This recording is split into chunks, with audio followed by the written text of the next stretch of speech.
we all talk about in the community, man, what if I create one account and I sell a Prism Silver to myself for $5,000 and then you buy it from me for $20,000? That would be considered bad. We would all say that's bad. That's what those guys talked about doing. Hey, man, I'm going to get a card and you're going to buy it for $5,000. Then you're going to buy it for $20,000. Now, I know that's not what they planned, but that is what their story was telling.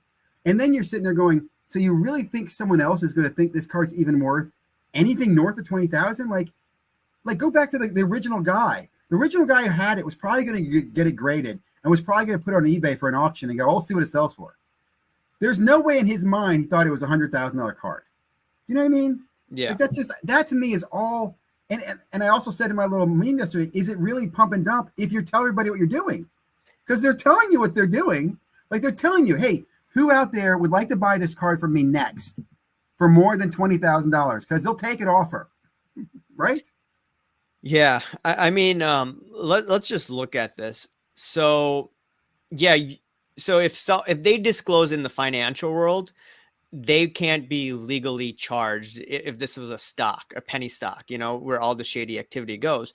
But what is the strangest thing out there is they said that it was Murley.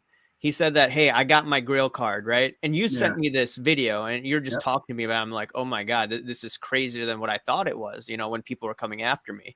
So Murley got the card. He said it's his Grail. What I consider to be a Grail is I want to have it for a couple of years, so I can exactly. Grails normally don't go anywhere. Exactly. I want to look at it and, I'm like, hey, I'm having a bad day, or like, hey, this is an amazing card, right? And I have one of my Grails. I've had it for about 2 years, but it's his Grail. He sells it within 2 months. And then Curator gets it, sells it to DAP Sports for what? Is it 16,500? Someone said less than 20. I don't know. Yeah. Okay. It's around that ballpark. Okay. Curator made a lot of money, assuming the sale went down as it is.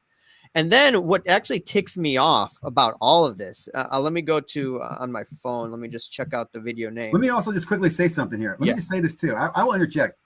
Let's be honest. If these were 4 real friends, and I will stress real friends, like we were friendly, and one of you had a card and you saw it showing like, hey man, it almost sold. And I know Joey here really needed the cash. So I gave him $5,000 because he needed the cash.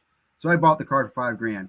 And then Billy came over here and he thinks we can make more. And I needed the cash. So he covered the expense, but we all are going to go ahead and sell it. If we sell it, we're going to share the money. I could see that legitimately happening and not necessarily being a scam. You know what I'm saying? Like the way they presented that seemed kind of fishy, but had they presented as we're just a bunch of friends who really like the card and I was going to give this guy some money because we think together we'll get more money, it would have been a different story. Does that make sense?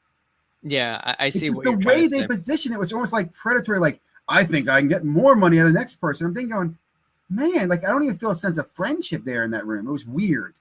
Yeah, it was weird. The thing that, got me and why I started this again, after that whole thing with, Dakota and Carlos, where I had a hissy fit. But, the title, it just boiled my blood the other day when you sent it to me. Is my Star Wars card worth over $100,000? And I'm looking, and I posted this on YouTube, and I think on Instagram I posted another but a post. So the Luke Skywalker PSA 10 from 1977 sold for $55,000 about 9 months ago in October. And that is a highly coveted card, but you have to remember the market also has taken a hit for other cards since that time.